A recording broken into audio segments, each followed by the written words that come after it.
Hey, quick PSA today about some different types of footwear. So, warm weather, it's really kind of common for flip-flops to be around.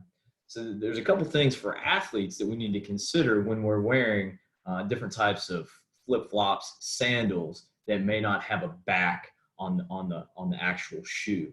We want to kind of minimize the amount of time that we spend in these for a couple different reasons. The first one is the whole idea that our foot is going to be very active in keeping the actual flip flop or sandal on.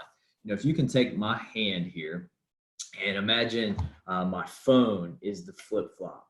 Because there's no back on the sandal or the flip flop, I'm actually going to involuntarily be grabbing at my flip flop or sandal with my feet.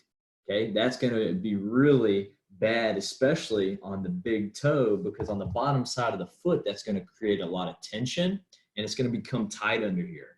For our athletes that are very explosive and having to put force in the ground rapidly, and when we need a lot of big toe extension, this is tightness on the bottom may lead to some issues as it pertains to turf toe, plantar fasciitis on the bottom of the foot. And it may even actually run upstream to the Achilles tendon or maybe even the calf, because everything is connected too. If I'm worried about some things on the back side of my leg, you may see some things even further upstream, even like in the hamstrings and the hip.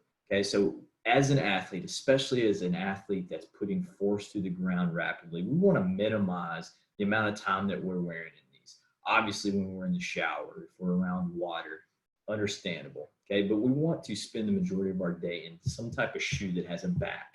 There are sandals that have backs. There's different types of companies that wrap the foot and protect it, and it doesn't have your foot having to actively manage that tension there. So consider this throughout the summer months. We want to minimize the amount of time that we do spend in these types of shoes, and it's going to really pay dividends for us once we get back on campus and we're into the season. Hope everybody has a great day. Talk to you soon.